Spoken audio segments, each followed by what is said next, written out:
ఆంధ్రప్రదేశ్ లో గడిచిన వారం రోజుల నుంచి కూడా 5,000 రూపాయలు డీజిల్ కొట్టించుకోవాలంటే 2,000 కొట్టించుకోండి, లేకపోతే 3,000 కొట్టించుకోండి. అదే పెట్రోల్ బైకులు వెళ్తే 50 రూపాయలు 100 రూపాయలు కొడతా ఉన్నారు, లీటర్ కొడతా ఉన్నారు.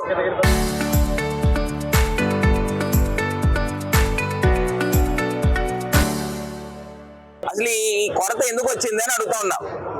అంటే పక్కన తెలంగాణలో, హైదరాబాద్ లో ఎక్కడా లేదు. హైదరాబాద్ లో జరిగే వాడకం ఎంత, ఆంధ్రప్రదేశ్ లో గ్రామాల్లో కానీ, విలేజెస్ లో కానీ, లేకపోతే టౌన్స్ లో కానీ జరిగే కొరత ఎంత అని అడుగుతా ఉన్నా. చూడండి, అక్కడ ఆ కారు వాళ్ళని కూడా పోలీసుల దగ్గర నుంచి పంపించేస్తా ఉన్నారు. అటు తిప్పండి, కారు వాళ్ళని పంపించేస్తున్నారు ఇక్కడ పెట్రోల్ లేదని. నేను అడుగుతా ఉన్నా, అసలు ఈ పరిస్థితులు ఎందుకు వచ్చాయని అడుగుతా ఉన్నా. నిన్న అక్కడ తెలంగాణ మంత్రి ఉత్తమ్ కుమార్ రెడ్డి ఆయన చెప్తా ఉన్నాడు, ఆంధ్రప్రదేశ్ బండ్లు వచ్చి ఆంధ్రప్రదేశ్ వాళ్ళు ట్యాంకర్లు తీసుకుని వచ్చి తెలంగాణలో పట్టుకెళ్తా ఉన్నారని చెప్పే పరిస్థితులకు వచ్చారు అని. అంటే ఎంత దారుణాతి దారుణమైన పరిస్థితులు ఆంధ్రప్రదేశ్ ప్రభుత్వము, చంద్రబాబు నాయుడు గారు అవలంబిస్తా ఉన్నారనేది ఇక్కడ తేటతెల్లం అవుతా ఉంది. నేను అడుగుతా ఉన్నా, కనీసం ఇంగిత జ్ఞానం లేదు, సిగ్గు సరం లేకపోకుండా ఈ పరిస్థితులు ఎందుకు తీసుకుని వచ్చారని అడుగుతున్నా. దేశంలో ఎక్కడా కొరత లేదు, ఆంధ్రప్రదేశ్ లో ఎందుకు ఉంది అని అడుగుతా ఉన్నా. అంటే ఈ పరిస్థితులు తీసుకుని వచ్చి ఇవాళ మేము పెట్రోల్ ట్యాంకులు తీసుకుని వచ్చాము, 20 లీటర్లు 10 లీటర్ల ట్యాంకులు. ఆ ట్యాంకుల్లో కూడా వీళ్ళు డీజిల్ పోయట్లేదు అని అంటే నిజంగా ఈ పరిస్థితులు మీరు 2 రోజుల క్రితం చూస్తే కిలోమీటర్లు క్యూ లైన్లు ఉన్న పరిస్థితులు కనబడతా ఉన్నాయి.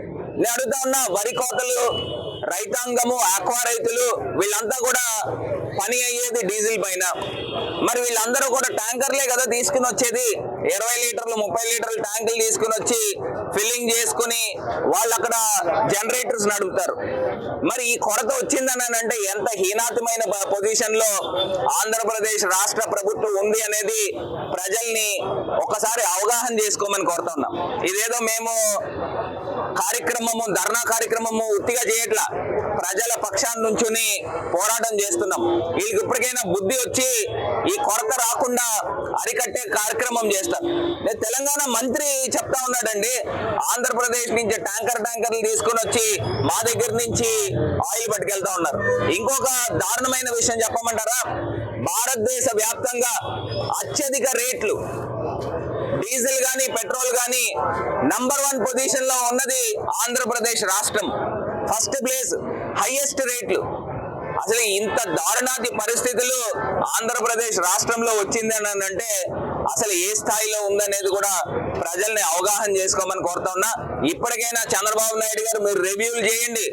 అసలు ఎక్కడా కూడా రైతాంగానికి, ఇప్పుడు వరి కోతలు అయ్యే టైం కదండి ఈ ఏప్రిల్ నెలంతా కూడా, మీరు ఇమీడియట్ గా ఎక్కడా కూడా కొరత లేకోకుండా ప్రజలకి అందుబాటులో ఉంచే కార్యక్రమం చేయమని ఈ ప్రభుత్వాన్ని డిమాండ్ చేస్తా ఉన్నాం.